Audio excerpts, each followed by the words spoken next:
Olá, eu sou o professor Armando de Andrade Ramos, sou doutor em História pela PUC do Rio Grande do Sul, tenho mestrado pela Universidade Estadual da Paraíba, UEPB, e graduado e bacharelado em História pela Universidade Federal de Campina Grande, UFCG. Desde a minha graduação, eu sempre estudo o sistema carcerário, com vistas ao sistema carcerário na cidade de Campina Grande, com vistas à ampliação da problemática através da questão do sistema carcerário, com vista ao Nordeste brasileiro e ao Brasil de uma forma geral, percebendo a semelhança e as particularidades que envolvem o sistema carcerário, principalmente na região Nordeste do país. Então, com vistas à pesquisa dentro do sistema carcerário, lá nós encontramos um arquivo carcerário que é próprio de qualquer instituição carcerária, todas elas têm o seu arquivo carcerário, e dentro desse arquivo carcerário há uma série de arquivos que falam dos detentos que passaram pela prisão. Dentre eles, nós conseguimos coletar o processo de alguns dos detentos acusados de serem integrantes de um grupo de extermínio chamado Mão Branca, na cidade de Campina Grande. Pois bem, esse grupo de extermínio tem início os seus noticiários a partir de janeiro de 1980.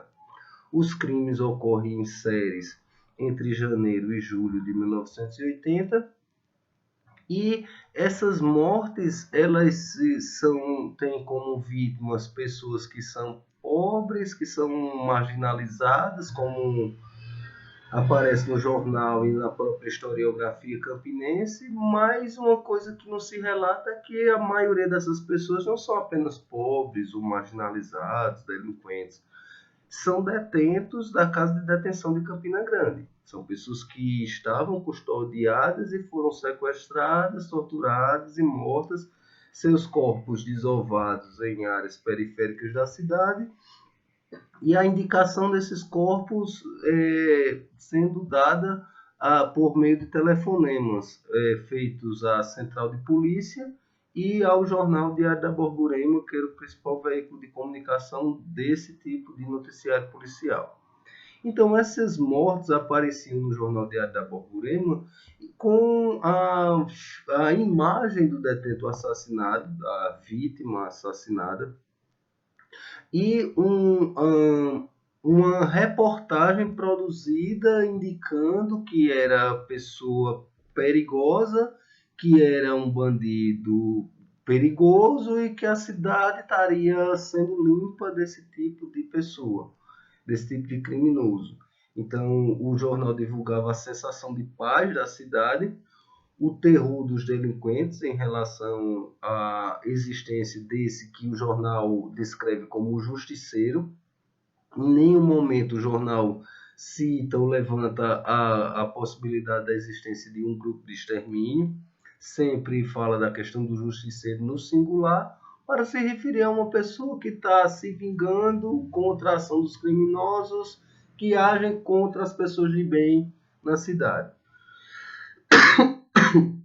Com isso, os Mão Branca arrebatam a opinião pública.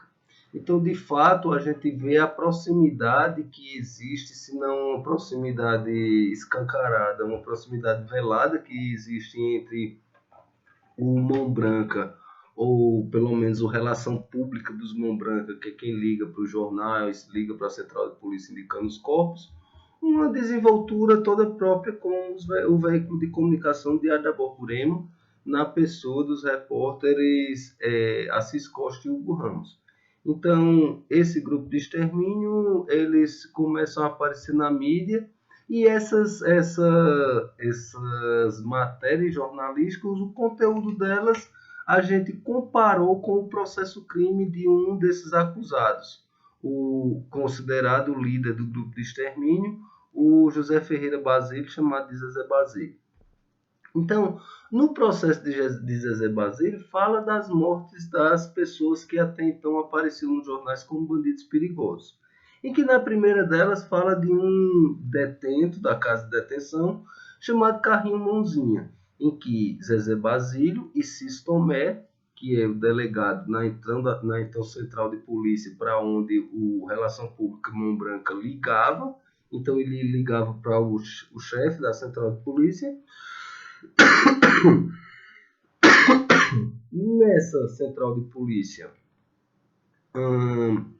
as ligações eram recebidas, compartilhadas com o repórter e eles iam em comitiva em busca do corpo, que estaria desovado em uma região erma da cidade. Então foi assim que aconteceu com o Carrinho Mãozinha, mas antes os componentes do Mão Branca, no caso Zezé Basílio e Cis Tomé, principalmente, eles transferiram Carrinho Mãozinha da casa de detenção de Campina Grande para a primeira delegacia distrital, aonde o Zezé Basílio era chefe. Então nós tínhamos o chefe da central de polícia o chefe da central de polícia como integrando Mão Branca e o chefe da primeira delegacia da regional da zona, a delegacia da zona do bairro, também como integrante do grupo de extermínio. Pois bem, quando chegado na central de polícia, os policiais eles estimulam a fuga de Carrinho Mãozinha, que ao fugir eles fogem ao pretexto de incorporar o então dito Esquadrão da Morte, ou pelotão de fuzilamento da Polícia Militar, ou mesmo um grupo de extermínio Mão Branca. Então, ao incorporarem, eles vão até a casa da mãe de Carrinho Mãozinha e afirmam que vão matá-lo, que ela ficasse calada para não morrer também. A morte realmente aconteceu no dia seguinte e que foi testemunhada por Selma, sua tia, que viu o momento em que uma Brasília amarela se aproxima com pelo menos dois homens, no caso Zezé Basílio e Cis Tomé descendo do carro, um homem dirigindo, provavelmente temporal, outro integrante do grupo de extermínio, e que um desce já atirando, no caso Zezé Basílio, e outro dissimulando, no caso Cis Tomé, complementando os disparos em Carrinho Mãozinha, que morre no local em plena feira central da cidade.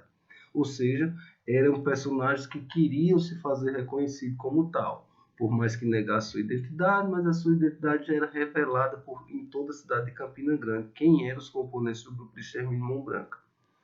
Outra morte é a de Barrão, um detento que já doente de leucemia foi sequestrado da sua casa, tinha recebido prisão domiciliar e foi sequestrado da sua casa na favela da Cachoeira e assassinado.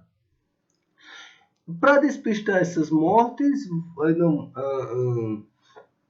após essas mortes, um novo assassinato, o de Perré, sendo que Perré já era conhecido dos dois assassinatos anteriormente e ele sabia quem eram os integrantes do grupo de extermínio justamente por ser informante de um deles, o Temporal. Então,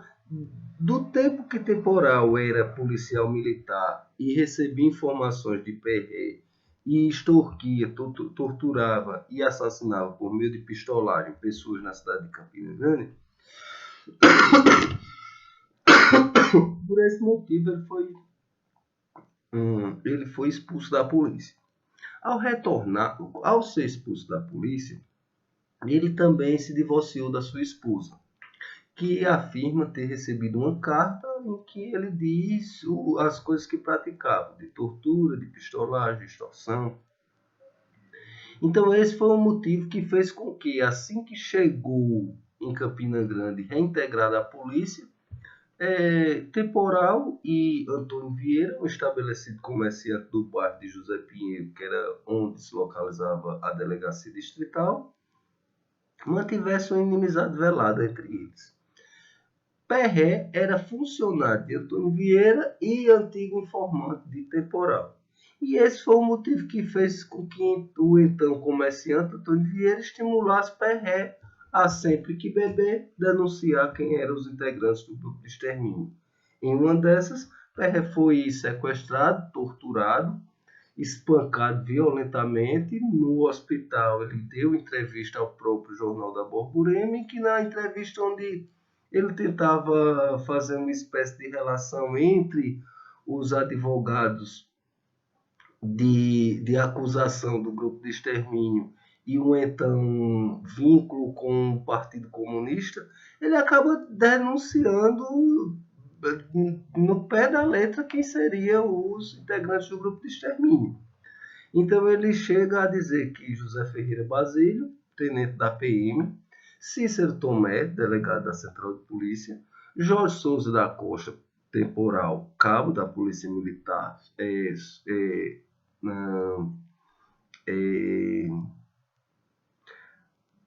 abaixo de Zezé Basílio, na Central de Polícia, e na primeira delegacia distrital, e José Carlos Costa, Zé Cacau, que era o único que não era policial, era informante. Então, com esse objetivo, a gente levantou duas questões. A primeira de problematizar essa relação de proximidade entre os grupos de extermínio e a mídia campinense, vinculando as reportagens aos acontecimentos conforme dito no processo crime de Zezé Basílio. E a partir disso a gente começou a descobrir uma série de bibliografias que fazem essa aproximação dos grupos de extermínio com a opinião pública no Brasil. Entre elas, o meu depoimento sobre o Esquadrão da Morte, que ele Bicudo vai falar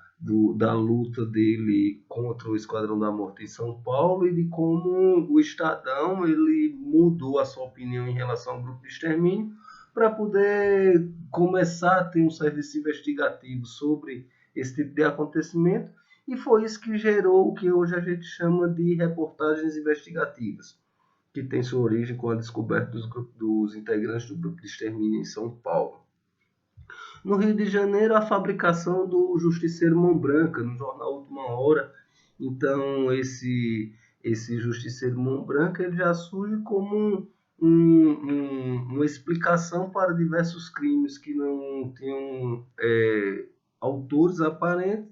mas que eram atribuídos aos grupos de extermínio da Baixada Fluminense, principalmente o dito Falange Negra. Então, a partir desse grupo de extermínio Falange Negra, foi fabricada a ideia do Mão Branca como justiceiro. Essa ideia que se dissipa pelas diversas capitais, pelo interior do país, inclusive arrecadando fundos, com o objetivo de tomar a segurança pública nos diversos estados. O objetivo é fazer com que